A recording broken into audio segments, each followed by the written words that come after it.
key candidates backed by President Trump were soundly defeated in Tuesday's high-stakes political primaries, especially in the state of Georgia.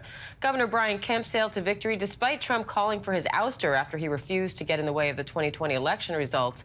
And in the most consequential race that will determine how they run elections in Georgia, the former president came up short again. Secretary of State Brad Raffensperger beat Congressman Jody Hice to win that primary. Let's bring in ABC News political director Rick Klein along with White House correspondent Mary Alice Parks for more.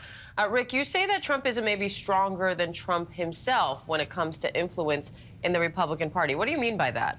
Yeah, make no mistake, these were repudiations, renunciations of Donald Trump, but it only was applying to the narrow issue of whether the 2020 election was rigged or not. That's the issue that Trump hung on to. He was looking backward and trying to defeat Kemp and Brad Raffensperger, and Georgia Republican voters said, thanks, but no thanks. We know those guys, we like those guys, and we want to return them to office. But on almost every issue, including continued loyalty to Trump himself, Kemp and Raffensperger remain Trump Republicans. In fact, they've supported more restricted voting laws, including some regulations that could make it easier to change the outcome of an election going forward. So the break with Trump is a narrow one related to last election cycle. You still see Trump candidates winning up and down the ballot, and Trumpist candidates, including men like these, who continue to be successful in Republican primaries. So, Mary Alice, Stacey Abrams won the Democratic nomination for governor, and so we're going to see a rematch between her and Kemp. There's no love lost there. So what do you think we can expect from this general election?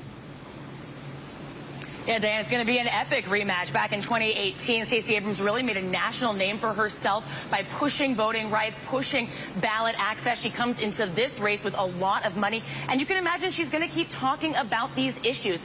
Democrats that I talked to here on the ground, both candidates and voters, continue to think that Republicans have been attacking their right to vote. They are frustrated at how mail-in voting has been scaled back. We're going to see whether these new laws in Georgia really do make it harder for people to vote in the general election, but it's also possible that Democrats talking about this issue will galvanize some of their supporters to the polls. Diane? Marks and Rick Klein, thank you both. Hi, everyone. George Stephanopoulos here. Thanks for checking out the ABC News YouTube channel. If you'd like to get more videos, show highlights, and watch live event coverage, click on the right over here to subscribe to our channel. And don't forget to download the ABC News app for breaking news alerts. Thanks for watching.